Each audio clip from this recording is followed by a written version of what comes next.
ભાઈ ભાઈ એટલે સતવારાના દીકરાને સાહેબ સતવારા સાંભળજો, મારી ઝીણી ઝીણી વાત ઉપર પોઈન્ટ ઉપર ધ્યાન આપજો.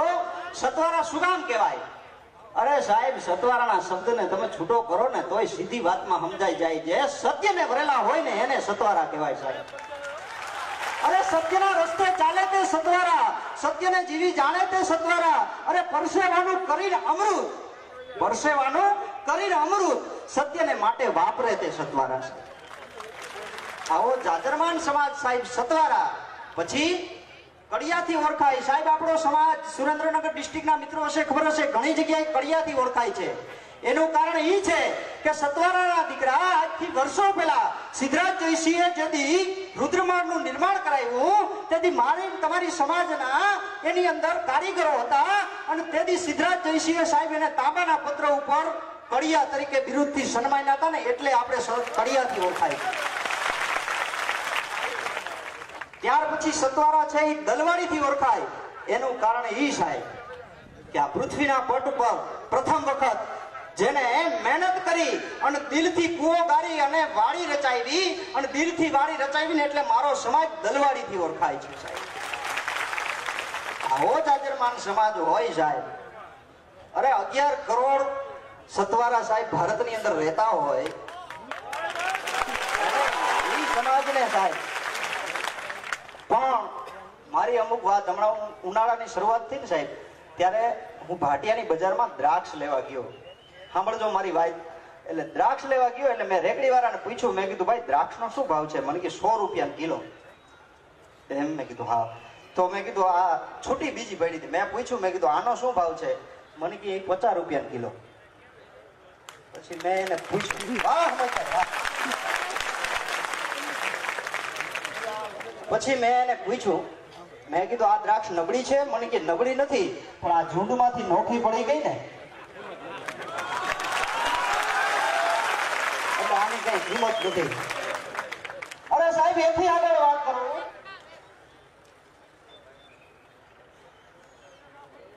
હેલો, એથી આગળ વાત કરું. એક જંગલ હોય અને જંગલની અંદર સાહેબ એમ કહેવાય છે કે કુવાડાના ખટારા ભરાય અને જંગલની અંદર ઉતરે અને આખું જંગલ થર થર થર થર થર થર થર મીંડું ધ્રુજવા. અને તેથી એમ કહેવાય છે કે આખા જંગલને ધ્રુજતું જોઈ અને એક વડલાએ એમ કીધું તું કે શેની બીક લાગે છે તમને? સાંભળજો મારી વાતને. કીધું તું કે શેની બીક લાગે છે? અને તેથી ઝાડવાએ કીધું તું કે આપણા જંગલની અંદર કુવાડાના ખટારા ભરાઈને આવ્યા છે, આપણું મૂળિયું નહીં રહેવા દે. અને તેથી સાહેબ આ સમાજમાંથી એક વૃદ્ધ વડલો બોલ્યો તો ભલા માણા આપણામાંથી હાથા નહીં બનીને ત્યાં સુધી કુવાડાના બાપની તાકાત નથી.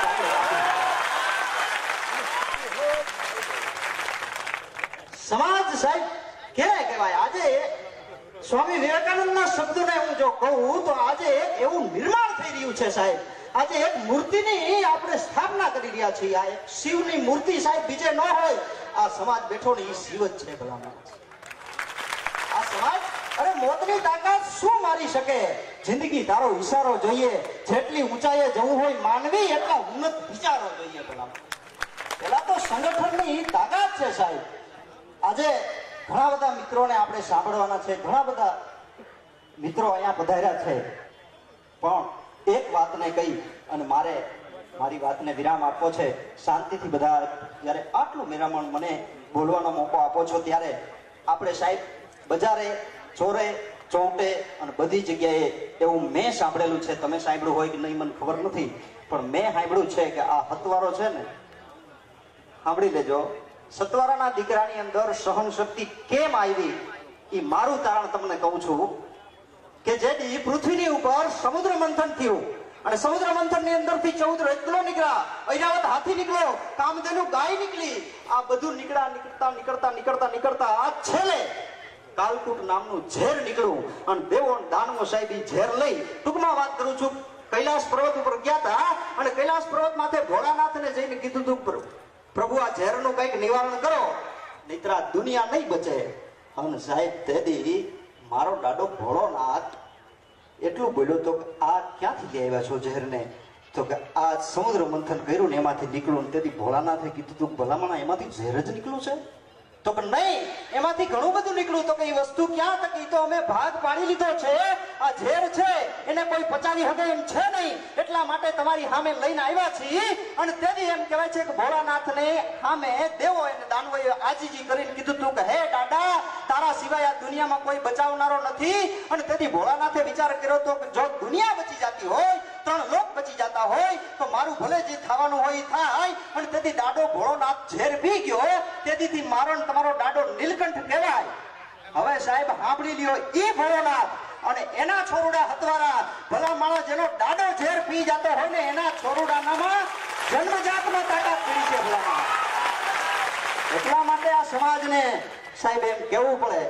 અને એથી વધારે સાહેબ મારા શબ્દોને વિરામ આપતા કહું છું કે મંजिल उन्हें मिलती है जिन्हें सपनों में जान होती है, सिर्फ पंखों से कुछ नहीं होता, हौसलों से उड़ान होती है. जय हिंद, जय भारत, जय सिद्धनाथ.